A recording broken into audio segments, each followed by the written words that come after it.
जय हिंद दोस्तों। आज के बायो का इम्पोर्टेंट टॉपिक है मानव पाचन तंत्र। पाचन तंत्र ये हमारे डाइजेशन सिस्टम कैसे काम करता है, ये सारी चीज आपको एक ही वीडियो में देखने को मिलेगा। तो चलिए, चैनल पर पहली बार जुड़े हुए हैं, चैनल पर है तो चैनल को सब्सक्राइब कर लेंगे। चलिए, पाचन तंत्र यानी डाइजेशन सिस्टम के बारे में हम लोग एक एक क्वेश्चन के बारे में डिस्कशन करेंगे। टॉपिक पाचन तंत्र। पहला क्वेश्चन पूछा गया है, लार किसके पाचन में सहायक होता है। ये जो लार जो है किसके पाचन में सहायक होता है, यानी स्टार्च के पाचन में लार इंपॉर्टेंट रोल अदा करता है। लार के पाचन में कौन सा हो गया, स्टार्च हो गया। लार के पाचन में स्टार्च हो गया। वासा के पाचन पूछ रहा है दोस्तों, वासा के पाचन करने वाले इंजाइम का नाम बताएंगे। तो लाइपेज इंजाइम किस अंग के द्वारा स्रावित होगा। तो आपको तो ये तो जानकारी हो चुका है कि वासा में आपको जो वासा को पचाने का काम लाइपेज करेगा, लेकिन ये किस अंग में है, किस अंग में जो है तो आपको अग्नाशय के द्वारा जो है इसका स्रावित होता है। लाइपेज का स्रावित किस अंग के द्वारा, आपको अग्नाशय के द्वारा। लाइपेज का काम क्या है, वासा को पचाने। लार का पचाने, स्टार्च हो गया। लार जो पचाता है किसको, स्टार्च को पचाने के काम करता है।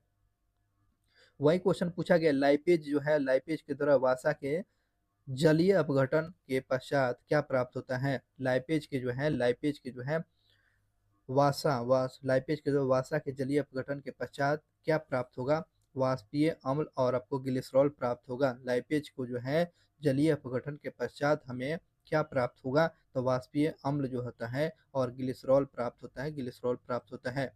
वह कौन सा जो है पाचक हार्मोन छोटी आंत में से स्रावित होते हैं। वह कौन से जो है हार्मोन छोटी आंत से स्रावित होती है, सिक्रेटिन होती है, सिक्रेटिन। ये छोटी आंत से जो है क्या होता है, सिक्रेटिन का स्राव होता है। और छोटी आंत में क्या होता है दोस्तों, तो भोजन का पाचन। बड़ी आंत में क्या होता है, जल का पाचन होता है। जल का पाचन बड़ी आंत में होती है। आपको छोटी आंत में आपको भोजन का पाचन, और छोटी आंत से ही एक हार्मोन निकलता है, सिक्रेटिन हार्मोन छोटी आंत से ही निकलता है। पाचन का पित्त का संचय, पित्त का संचय पूछ रहा है तो कहाँ पर, ये पित्ताशय के द्वारा। अब पित्त का निर्माण यकृत के द्वारा, निर्माण पूछेगा तो यकृत। और संचय यानी भंडारित रहेगा कहाँ, तो आपको याद रखना है पित्ताशय में भंडारित रहता है। और ये हल्का हरा और पीला रंग के देखने को मिलता है।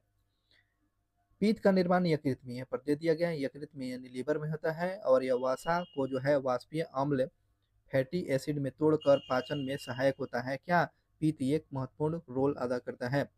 किस अंग में जो है प्रोटीन का पाचन पूर्ण रूप से होता है, किस अंग में प्रोटीन का पाचन पूर्ण रूप से होता है, यानी आंत में जो होता है प्रोटीन का पाचन पूछ रहा है। तो प्रोटीन का पाचन आपको आंत में होता है। प्रोटीन का पाचन कहाँ, आंत में होता है।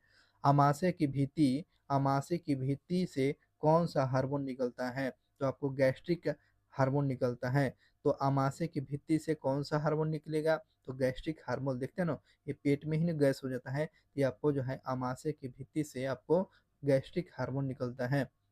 नेक्स्ट क्वेश्चन की बात करते हैं, लार का टाइलिंग एंजाइम किस माध्यम से सक्रिय रहता है, तो हल्के अम्लीय माध्यम से।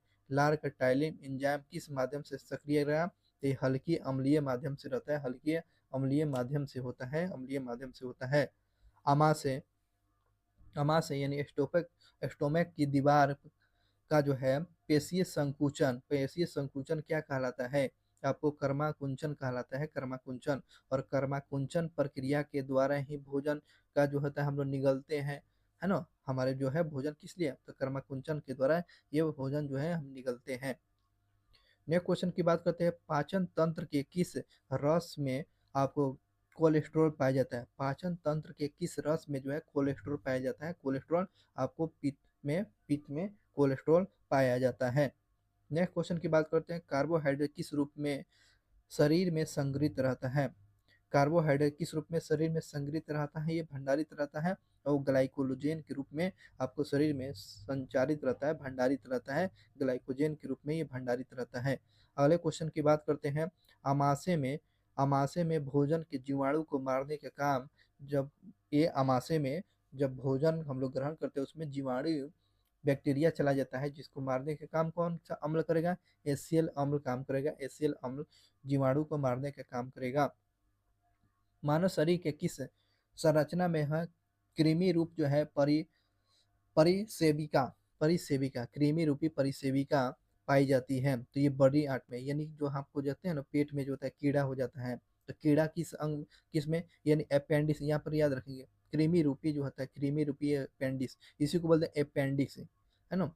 ये होगा क्या कि अपेंडिक्स जो होता है किस अंग में पाया जाता है, तो अपेंडिक्स जो है बड़ी आंत में पाई जाती है। बड़ी आंत में जल का पाचन होता है, छोटी आंत में भोजन का पाचन होता है। तो अपेंडिक्स पूछेगा किस अंग में, तो बड़ी अंग में, बड़ी बड़ी आंत में पाया जाता है।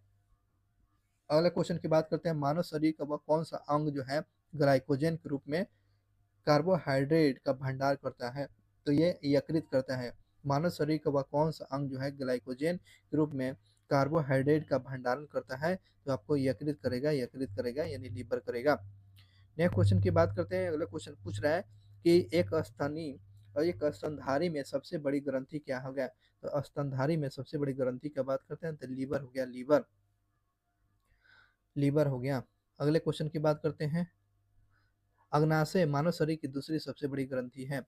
अग्नाशय है, ये जो है दूसरी सबसे बड़ी ग्रंथि। क्वेश्चन पूछे जाएंगे कि बताइए कि अग्नाशय दूसरी बड़ी ग्रंथि है या पहली ग्रंथि है, तो ये सबसे जो है दूसरी सबसे बड़ी ग्रंथि जो है आपको कौन सा हो गया, अग्नाशय है, अग्नाशय सबसे। और उसके बाद करते हैं, पोलियो जो है किस अंग को प्रभावित करता है, यानी ये यकृत को प्रभावित करता है। पोलियो वो कौन सा अंग को प्रभावित कर देगा, यह यकृत को यानी लीवर को प्रभावित करता है, और ये हमारे तंत्रिका तंत्र को भी नष्ट कर देता है।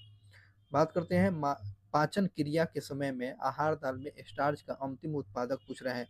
पाचन क्रिया में जो है, पाचन क्रिया के समय में आहार नाल में स्टार्च का अंतिम उत्पादन पूछेगा, तो ये ग्लूकोज होता है, ग्लूकोज क्या होगा, ग्लूकोज उत्पादन होता है।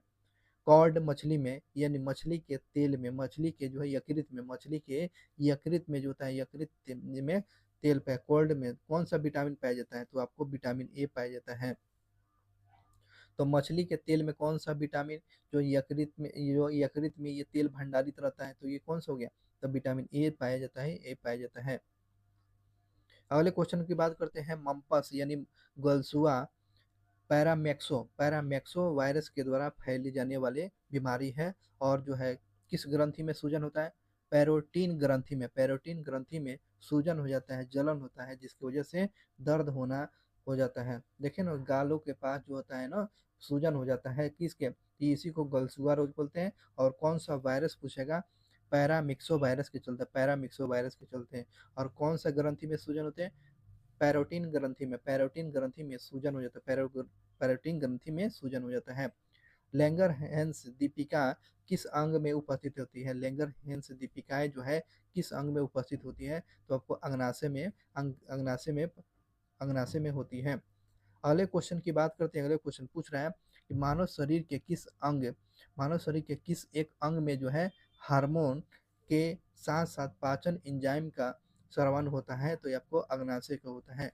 मानव शरीर में किस अंग में हार्मोन के, हार्मोन के एक मन के साथ साथ पाचन एंजाइम स्रावित होता है, आपको अग्नाशय को। इसलिए अग्नाशय को आपको क्या बोलते हैं, जैविक, आपको जो है मिश्रित ग्रंथि बोलते हैं, मिश्रित ग्रंथि बोलते हैं। क्यों मिश्रित ग्रंथि, इस अंग से हार्मोन भी निकलता है और एंजाइम भी निकलता है। किस अंग से हार्मोन, हार्मोन निकलेगा और एंजाइम निकलेगा, ये अग्नाशय, इसलिए आपको मिश्रित ग्रंथि, मिक्स ग्लैंड बोलते हैं, मिक्स ग्लैंड अग्नाशय को बोला जाता है। जठर ग्रंथि किस अंग में पाई जाती है, तो जठर ग्रंथि पूछे तो ये अग्नाशय में पाया जाता है, अग्नाशय में ये पाया जाता है। यकृत के द्वारा किस प्रोटीन का संश्लेषण और संग्रह किया जाता है, यकृत के द्वारा किस प्रोटीन का, यकृत के द्वारा जो है किस प्रोटीन का संश्लेषण और संग्रह किया जाएगा। संश्लेषण आपको फ्राइबोजिन और संग्रह आपको प्रोथेम्बरिन। ये आपको जो है प्रोथेम्बरिन जो है आपको यकृत में संश्लेषण होता है।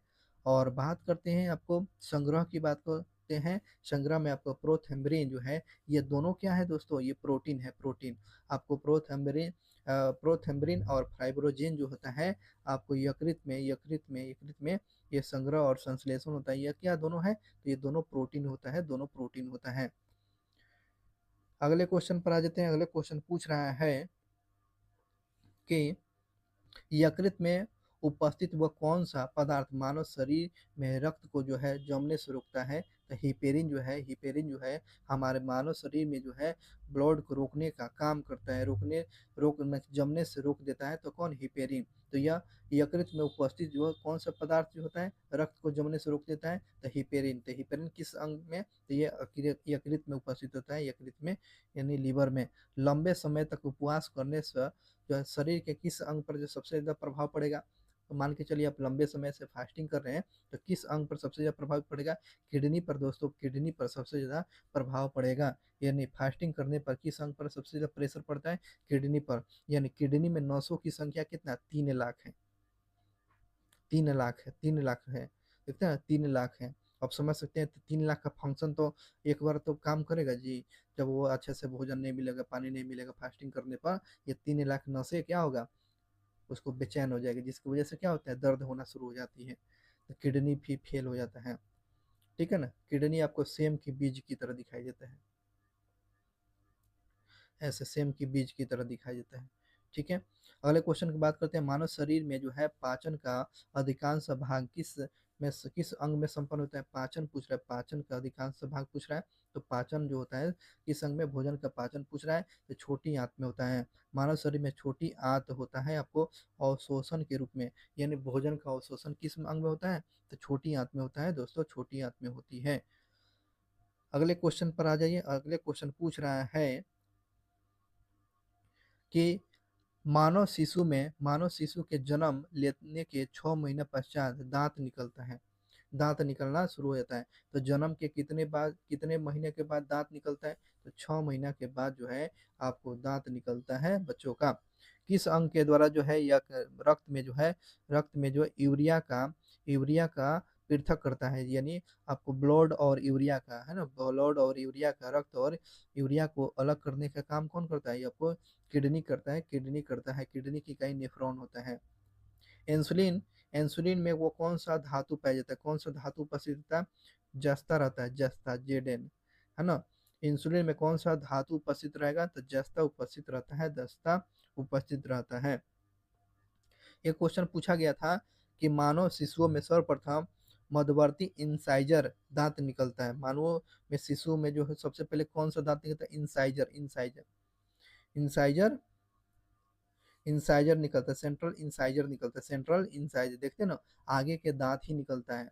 छोटे बच्चों में जो आगे के दांत को क्या बोलते हैं? इंसाइजर बोलते हैं, यानी सेंट्रल इंसाइजर दांत निकलता है। और इस प्रकार दांत 20 बार निकलता है दोबारा। तो इस प्रकार से दोस्तों डाइजेशन सिस्टम से संबंधित जितने क्वेश्चन थे आपके आने वाले एग्जाम के लिए अति महत्वपूर्ण वीडियो था। वीडियो पर अगले वीडियो को इंतजार करेंगे। श्वसन तंत्र हो चुका है, पाचन तंत्र हो गया इस वीडियो में। उसके बाद उत्सर्जन तंत्र होगा, उसके बाद हो जाएगा तंत्रिका तंत्र। तो चैनल पर पहली बार जुड़े होंगे तो चैनल को सब्सक्राइब करिएगा, और आपको नया वीडियो फिर से दोबारा मिलेगा देखने को। बहुत बहुत धन्यवाद। Thank you watching for video.